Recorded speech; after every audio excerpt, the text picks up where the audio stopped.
स्वामी समर्थ. जय शंकर. मित्रांनो, निरंतर सफरच्या या दुसऱ्या भागात आपलं सहर्ष स्वागत. आपण मागच्या भागामध्ये सुरुवातीलाच बोललो की मुक्ती ह्यासाठी आपण प्रवास करत असतो.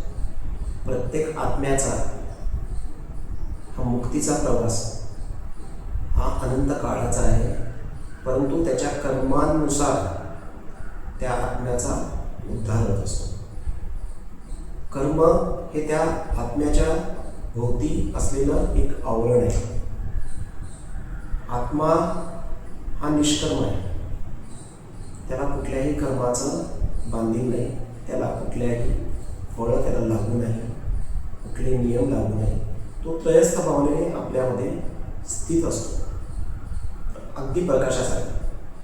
त्यामुळे त्याला कशाचं बंधन नाही. परंतु जोपर्यंत आपल्या कर्माची मळकट ही त्या आत्म्याभोवती आच्छादित राहतात, तोपर्यंत आपल्याला आत्म्याची खरी ओळख होत नाही. आणि जोपर्यंत आत्मदर्शन होत नाही, तोपर्यंत आपला उद्धार होत नाही. आणि हा प्रवास असाच चालू राहतो. प्रत्येक जन्म 84 लक्ष योनी आहेत. 84 लक्ष योनीमध्ये प्रत्येक जन्म हा प्रत्येक कर्मावर अवलंबून आहे. ते मागच्या वेळी पण तुम्हाला बोललो की आपण जी कर्म मागच्या जन्मात केली त्या कर्माचं रूपांतराने, त्या कर्माचं फळीत म्हणून आपल्याला हा जन्म प्राप्त होतो. या जन्मातली कर्म आपला पुढचा जन्म ठरवत असतात. जन्माबरोबरच कर्माबरोबरच तुमच्या वासना देखील. कारण तुमच्या वासना, माणसाच्या मृत्यूच्या समयी असलेली वासना ही त्याला पुढचा जन्म घ्यायला भाग पाडते. मग अगदी तो मुक्तीच्या द्वारावर उभा असलेला एक महान योगी जरी असला, परंतु त्याची जर मृत्यूसमयी कुठली वासना उफलून आली तर त्या वासनेच्या पूर्ततेसाठी त्याला पुन्हा जन्म घ्यावा लागतो. आणि ती वासना पूर्ण झाल्यावर त्याचा परत मृत्यू होतो, कारण दुसरं कर्म राहिलेलं नाही. इतका हा काटेरी प्रवास आहे मित्रांनो, की इथे तुम्हाला कायम सजग राहावं लागतं. रोज क्षणाक्षणाला इकडे परीक्षा आहे. ईश्वर हा कर्मफळ देण्यासाठी बांधील आहे. ही त्याची स्वतःची ERP सिस्टीम आहे. त्यामुळे सुटका त्याची पण नाही. त्यानेच घालून दिलेला नियम आहे. तुम्ही जे कर्म कराल त्याची हे फळ. त्यामुळे तुमच्या कर्मांच्या आधारित फळ मिळणं हे क्रमप्राप्त आहे. बोलता बोलता आठवलं म्हणून एक छोटीशी कथा सांगतो. श्रीकृष्ण भगवान यांचा जन्म आपल्याला माहिती आहे की तो एका तुरुंगात झाला.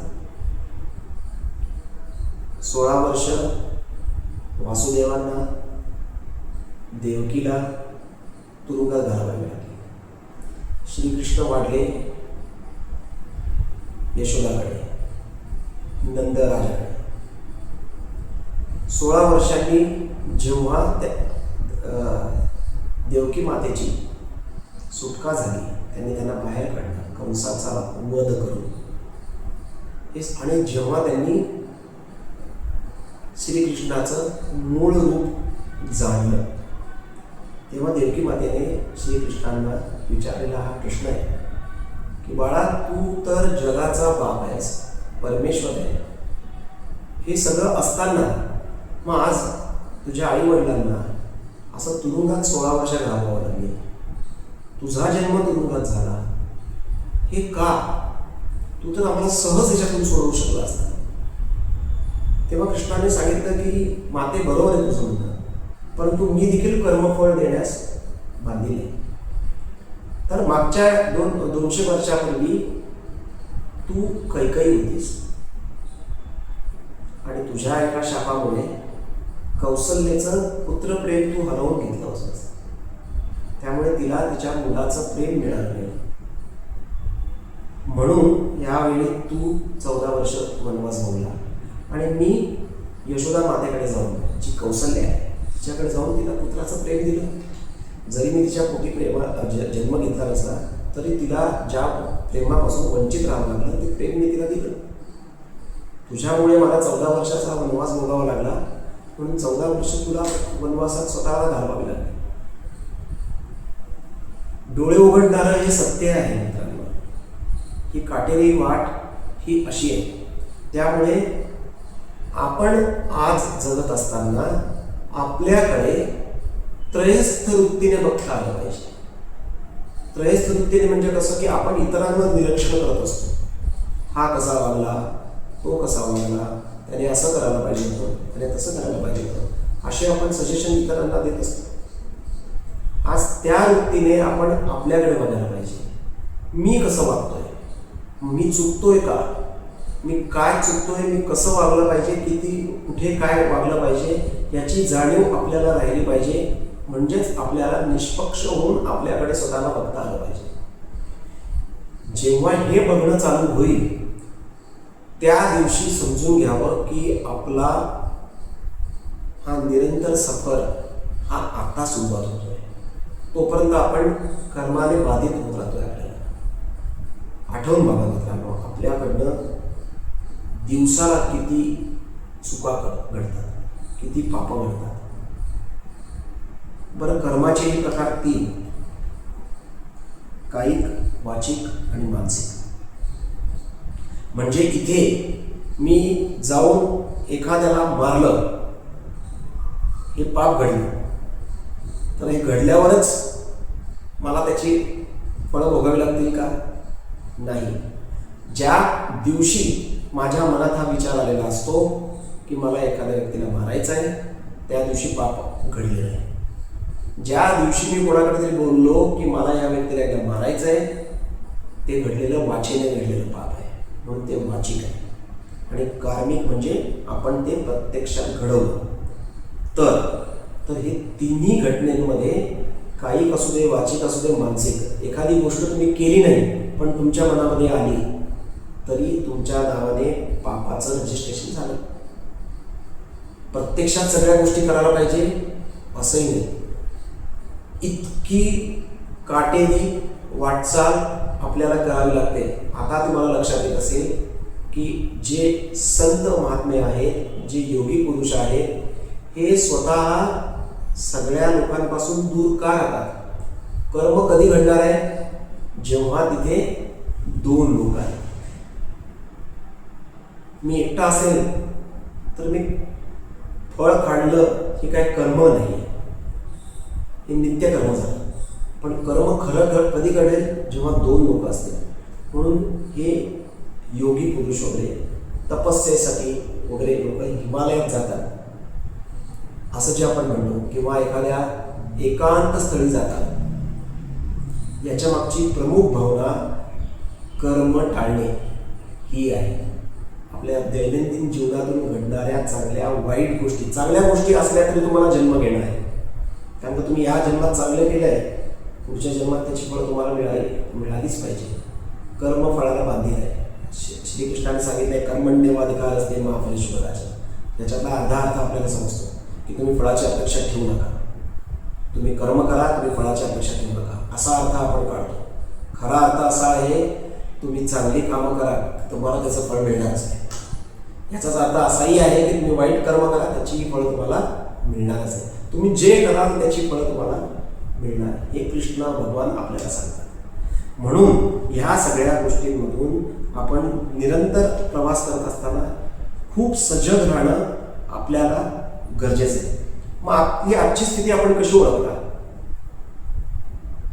मी आज कुठल्या स्थितीत आहे हे कसं कळणार?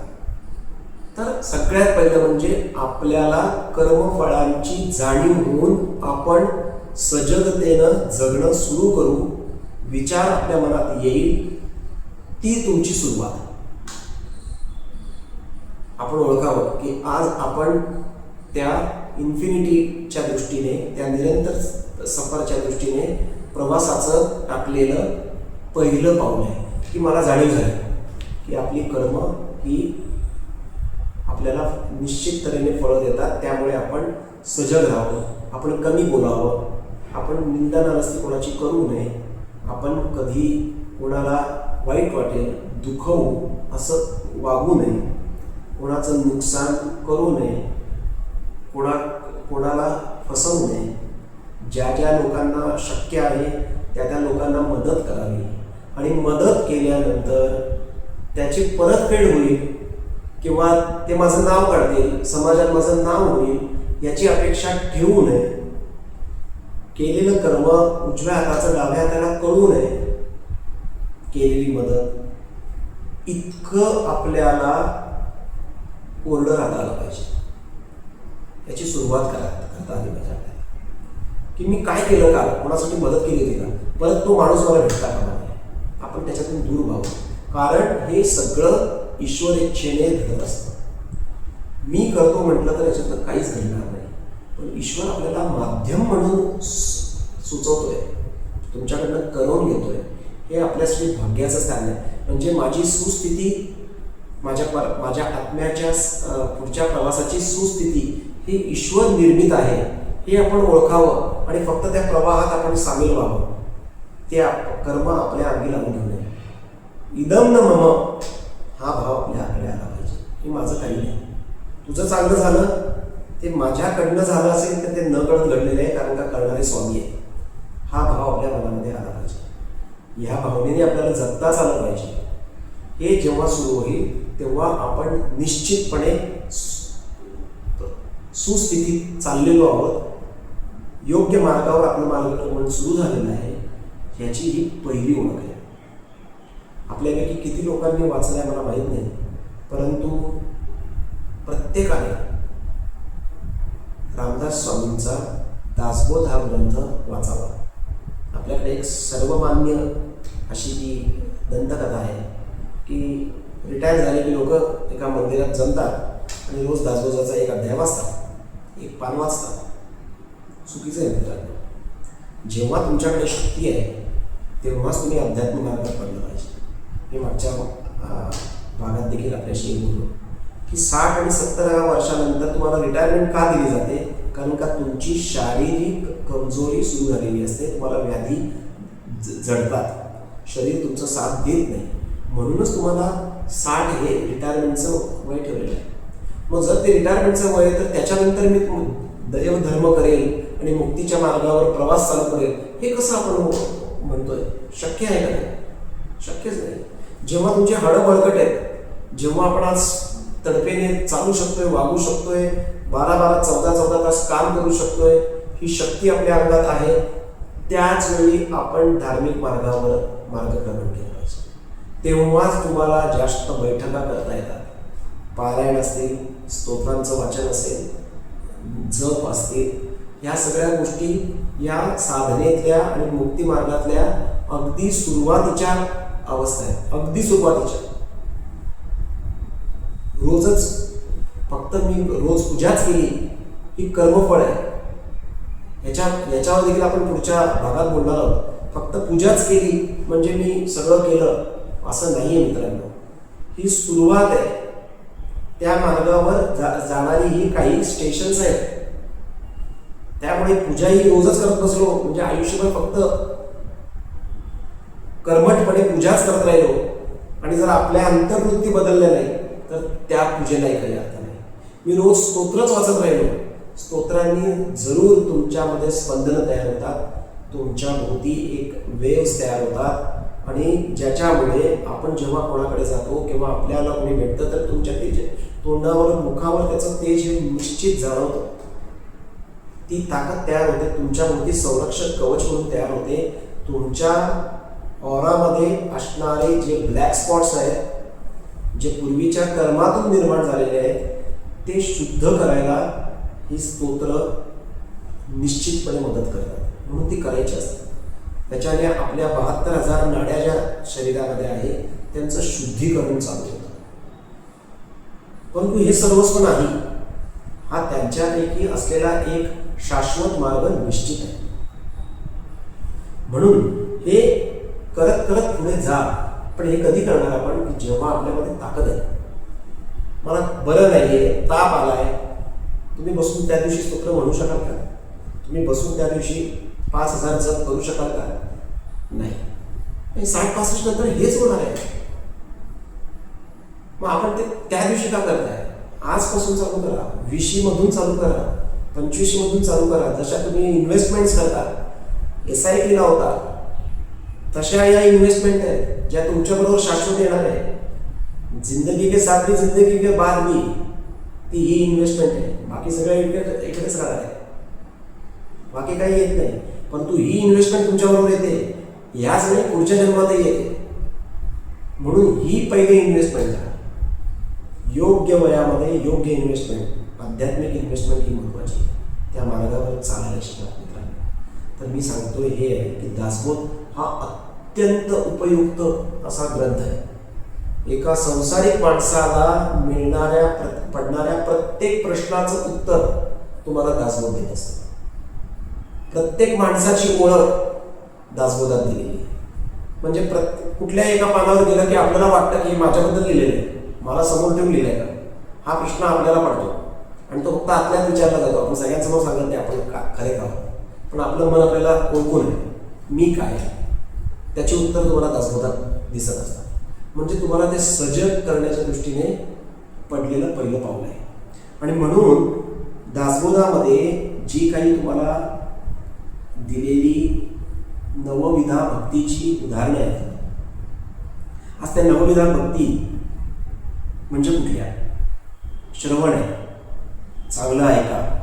कीर्तन आहे, आपण बघतो कीर्तनाला कीर्तनकार आहेत, चांगले चांगले कीर्तनकार होऊन गेले. आपण गोंदवलेकर महाराजांसाठीची जी त्यांची चरित्र आहेत ती बेलसरे बुवांनी अतिशय सुंदरपणे सांगितलेली आहे. म्हणजे कीर्तन हे माणसामध्ये परिवर्तन घडवून आणतं. आपण ज्या लोकांबरोबर राहतो, ज्या लोकांबरोबर उठतो, बसतो, खातो, आपण काय खावं, काय प्यावं हे देखील नियम आहे. कारण त्यानुसार तुमच्या वृत्ती या बदलत असतात. म्हणून खाण्याच्या बाबतीत सजगता असावी. मी याच्यावर असं अजिबात म्हणत नाही आहे की माणसाने अगदी पूर्णपणे व्हेजच खावं, पूर्ण नॉनव्हेजच खावं. या गोष्टी तुमच्या लर्निंग लायसन्स आहेत. एचा बोर्ड तुम्ही गाडीवर लावतात तेव्हा तुम्हाला सगळे नियम लागले होते. परंतु एकदा तुमचं नियंत्रण आलं तर आपण तो एचा बोर्ड काढतो आणि तुम्हाला गव्हर्नमेंट देखील परमनंट लायसन्स देतं की you are eligible to drive this vehicle on any roads. ती एलिजिबिलिटी आपल्याला परमेश्वराकडनं मिळाली की तुम्हाला बाकीची बंधनं ही कमी होतात.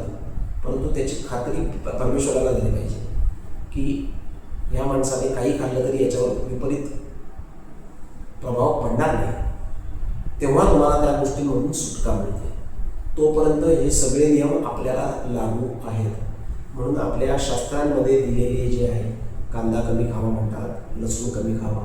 कांदा का कामुक भाव वाढतो, लसूण का तुमच्यातला वासना वाढतात, तुमच्यातला अग्नी जो आहे, जो आक्रमकपणा आहे तो प्रदीप्त होतो, प्रज्वलित होतो. म्हणून आपण सांगत आलोय, आपलं शास्त्र आपल्याला सांगतं की ह्या तुम्ही शुद्धता आणण्यासाठीच्या गोष्टी आहेत. म्हणून तुम्ही अन्न अशा प्रकारे खा, अशा प्रकारे खाऊ नका, ह्या शुद्धता. परंतु ही शुद्धता आहे, हे मी खातोय म्हणजेच मी चांगलं वागतोय असं काहीही तुम्हाला ईश्वराने तुम्हाला लायसन्स दिलेलं नाही. हिटलर हा टोटली व्हेजिटेरियन होता, शाकाहारी होता. किती कत्तल केली सांगा प्रमाणे, हजारो लोक मारले. मग तो व्हेजिटेरियन होता म्हणजे तो खूप चांगल्या विचाराचा होता असा अर्थ होतो का? नाही. एखादा माणूस काही नॉनव्हेज खातोय म्हणजे तो नालायकच असेल असं आपण म्हणू शकतो का? नाही. आहार तुमची वृत्ती निर्माण करण्यासाठी एक प्रकारे मदत करतो, परंतु ते काही शास्त्रवचन नाही की हा आहार खाल्ला म्हणजे तुम्ही याच्यामध्ये एलिजिबल झाला, असं अजिबात नाही. परंतु आपण चांगला आहार करावा, सात्विक खावं, त्यामुळे विचार तुमचे सात्विक होतात. आपण रामनामाचा किंवा तुमच्या इष्टदेवतेचा जप करत खावं. खाताना देखील आपण त्यांना आपल्या बसल्या जागी आपल्या ताटातला आहार त्यांना नैवेद्य म्हणून अर्पण करावा. ही झाली तुमची सजगता की माझ्याबरोबर ईश्वर सतत आहे, म्हणून मी पहिले त्याला नैवेद्य दिला आणि ते नैवेद्याचं ताट आता मी घेतोय. असं करताना आपण काही वेळेवाकडे खाऊ का? खाणार नाही. म्हणून श्रवण महत्वाचं आहे. तुम्ही काय ऐकताय तसे तुमचे विचार घडतात. म्हणून चांगलं ऐका. कीर्तन कशासाठी? त्याच्यासाठीच आहे, लक्षात घ्या. श्रवण, कीर्तन, स्मरण, नित्य स्मरण आपल्याला ठेवा की मी परमेश्वराचं स्मरण असा, तो सतत माझ्या भोवती आहे. ही जाणीव आपल्याकडनं घडणाऱ्या पापांची संख्या नक्की कमी करते. म्हणून ईश्वराचं स्मरण हे आपल्यासाठी फार महत्त्वाचं आहे. चौथी जी नवविधा भक्ती आहे ती म्हणजे पादसेवन. म्हणजे आपण पादुकांचं पूजा करतो. म्हणून आपल्याला गुरु जेव्हा आपण करतो तेव्हा तुम्हाला मूर्ती न देता तुम्हाला पादुका दिल्या जातात. पादुकांची पूजा करण्याचं आपल्याकडे खूप महत्त्व आहे. ते पादुकांचं हे पादुका कोणाच्या आहेत त्या महत्त्वाच्या नाही, ते ईश्वराच्या आहेत. गुरु हा ईश्वरापेक्षा मोठा आहे. म्हणून त्याच्या पादुकांचं स्मरण करणं, त्याचं चंदन लेपन करणं, त्याला अभिषेक करणं हे आपल्यासाठी खूप महत्त्वाचं आहे. म्हणून पादसेवन महत्त्वाचं आहे. अर्चन आपण जे काही करू ते आपण त्याच्या नावाने अर्चन करावं, त्याला द्यावं, चंदन लावावं, त्याला सागरसोपचार पूजा करावी. हे जे आहे आपण ईश्वराला नेहमी वंदन करावं. पुढची नवविधा भक्तीमधलं महत्त्वाचं आहे. आणि त्याच्या पुढे दास्य म्हणजे मी त्याचा दास आहे, मी ईश्वराचा दास आहे. ही भावना किती मोठी करते आपल्याला. माझा बाप स्वामी आहे असं जेव्हा आपण म्हणतो तेव्हा तुमचा बाप जर स्वामी असेल तर त्यांचा पुत्र कसा असावा याचा विचार तुम्हाला करावा लागेल. की माझा बाप जर एवढा महान आहे, तो आज सगळ्या त्रैलोक्याचा बाप आहे, आज जर मी त्याचा पुत्र असेल तर माझी जबाबदारी किती आहे. माझ्या प्रत्येक कर्म हे त्याच्याबरोबर निगडीत आहे. हा स्वामींचं नाव घेतो आणि असा वागतो, असा प्रश्न विचारतील लोक. म्हणजे आपण किती तत्पर राहतो, आपल्या वागण्या बोलण्यामध्ये आपण किती सावध राहतो, त्यासाठी आपण दास्यवृत्ती ही पत्करली पाहिजे. पुढचं आहे सख्य म्हणजे आपल्याबरोबर घडणाऱ्या घटना, आपल्याबरोबर आपल्या मनात येणारे विचार हे आपण ईश्वराबरोबर शेअर करायला, सांगावं त्याला, देवा असं असं घडतंय, हा माझ्याकडे लक्ष ठेव. देवा असं असं मला आज मनामध्ये भाव आला, असं असं आज मी करतोय. हे करताना आपले बोलण्यातली मृदुता कधीतरी अनुभवून बघा मित्रांनो. कारण जेव्हा तुम्ही स्मरण ठेवून करताय की मी माझ्या ईश्वराशी बोलतोय, मी माझ्या गुरूंशी बोलतोय, तेव्हा असलेला आत्मीयता, त्यांच्यामध्ये असलेला विश्वास, ह्या गोष्टी उफाळून येत असतात आपल्या. ही नवविधा भक्ती ही तशीच आहे की ती तुमच्या अंगामध्ये, जेव्हा तुम्ही ईश्वर दर्शनाला जाता, आज कुठल्याही मंदिरात गेलो आपण तर आपण तिकडे स्तब्ध होतो, तिथे आपण शांत होतो. तिथे आपल्या मनामध्ये कुठलीही चलबिचलता नसते, कुठलेही वाईट विचार, चांगले विचारच येत नाही. विचार शून्य अवस्थेमध्ये आपण जातो मंदिरामध्ये. कशामुळे? स्पंदन, तिथे घडत असलेले मंत्र, तिकडे घडत असलेले स्तोत्र, तिकडे घडत असलेली आरती, याच्यामुळे तिकडे स्पंदनं तयार झालेली असतात. ज्या स्पंदनामध्ये तुम्ही प्रवेश करता त्यावेळी त्या स्पंदनांची जी इंटेन्सिटी आहे ती तुमचे सगळे विचार मारू शकते. म्हणून बघा, कुठल्या संतांकडे पण तुम्ही जा, कुठल्या योगी पुरुषांकडे जा, त्यांच्यासमोर बसल्यावर तुम्ही निशब्द होता. तोपर्यंत मनात येत असलेले विचार हे तिथे गेल्यावर नाहीसे होतात. परत तिकडनं बाहेर आल्यावर आपल्याला वाटतं मला काही प्रश्न विचारायचे होते, विचारताच आले नाहीत, मला बोलताच आलं नाही, अशी जी जाणीव होते त्याच्या मागचं कारण हे आहे. त्यांची असलेली स्पंदन ती इतकी तीव्र असतात की तुमच्यातली निगेटिव्हिटी ते घालवून टाकतात. आणि म्हणून जे मंदिरातलं वातावरण आहे ते तुमच्या घरात शक्य आहे. त्यासाठी तुम्ही ती स्पंदनं तयार करा. म्हणून आपण घरात बाहेरून कुठूनही आलो तरी आपण पाय धुवून यायचे, हात आतमध्ये काय यायचं, कारण का वाईट प्रवृत्ती ह्या पायातून प्रवेश करतात आणि तुम्हाला आशीर्वाद हा डोक्यावर दिला जातो. म्हणून पाय स्वच्छ करून आपण मंदिरात जातो, म्हणजे निगेटिव्हिटी बाहेर. म्हणून तीच शास्त्र आपण आपल्या घरात प्रवेश करताना करावे. बाहेर पाय धुवून हात धुवून आपण घरात प्रवेश करावा, घरातल्या मंदिरात प्रवेश करावा. तिथे निगेटिव्हिटी राहणार नाही. ते पावित्र्य तुम्ही राखलं तर घराचं मंदिरच होईल. म्हणून ह्या नवविधा भक्ती ज्या रामदास स्वामींनी आपल्याला दासबोधामध्ये शिकवल्या त्या आपण जरूर वाचा आणि तिथून सुरुवात करा. मित्र, कुठलीही कृती घडायच्या अगोदर सगळ्यात सुरुवातीला आपल्या अंतःकरणामध्ये एक विचार तयार होतो आणि हा विचार तो बुद्धीकडे जातो. त्या बुद्धीवरून कृतीचा आराखडा तयार होतो आणि नंतर आपल्या इंद्रियांमार्फत ती कृती घडते. म्हणजे अंतःकरण शुद्धी ही किती महत्वाची आहे. मी काय विचार करायचा, कुठले विचार त्याच्यावर परावर्तित झाले पाहिजे, ह्यासाठी आपल्याला ही नवविधा भक्ती खूप प्रेरक आहे, खूप महत्वाची आहे. चांगले विचार करा, चांगलं श्रवण करा, चांगलं बघा, चांगलं बोला, सतत त्या ईश्वराचे स्मरण करा. त्याला अर्पून आपण एखादं नैवेद्याचं ताट भक्षण करायला घ्या. आपण जेव्हा नैवेद्य भक्षण करतोय आपल्याला किती त्याच्यामध्ये चव वेगळी येते. का चव वेगळी येते? कारण त्याच्यात ईश्वराचा वास आहे. ज्याच्यात ईश्वराचा वास आहे त्याची काय कल्पना करणार. म्हणून बघा, तुम्ही कुठल्याही मंदिरांमध्ये तुम्ही जेव्हा अन्नदानासाठी जाता, तुम्ही जेव्हा तिकडे प्रसादासाठी जाता, कमी खाल्लं तरी पोट भरल्यासारखं वाटेल.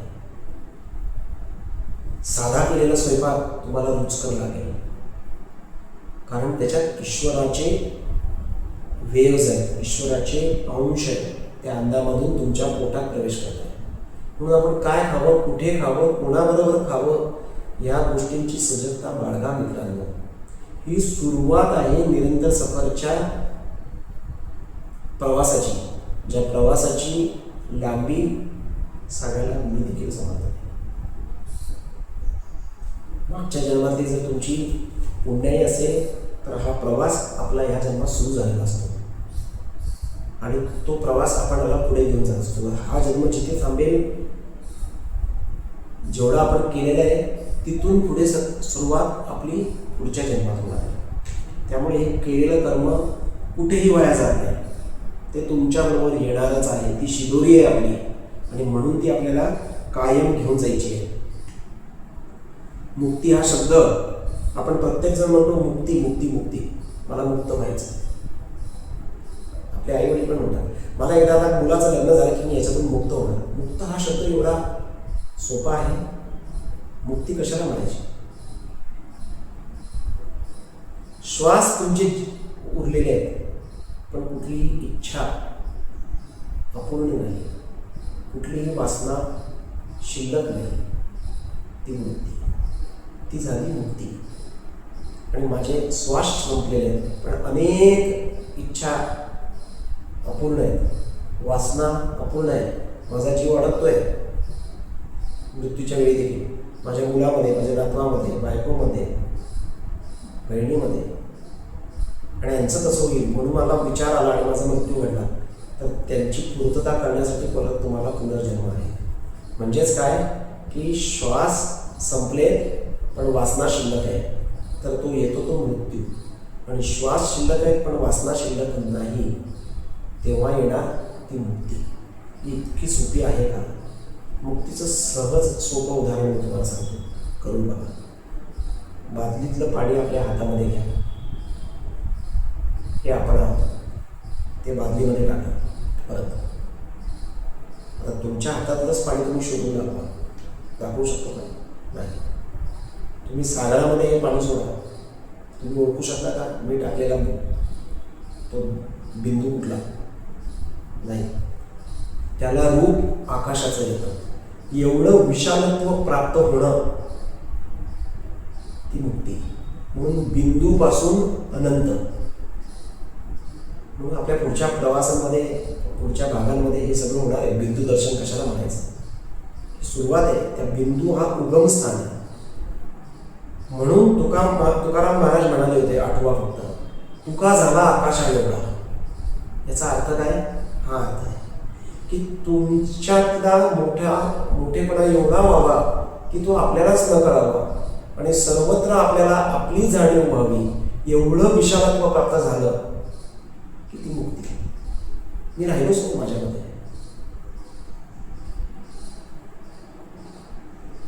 एवढा मोठा प्रवास आहे. हे करताना आपल्याला गुरूंचं मार्गदर्शन हवं, गुरूंची कृपा हवी आहे. गुरु आपल्याबरोबर सतत आहे.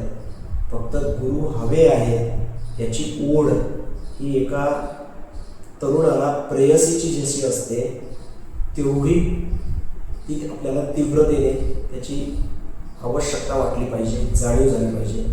तेव्हा आपण गुरूंचा शोध घेतो आणि तेव्हा आपल्याला गुरु शोधत आपल्याबरोबर हजर राहतात.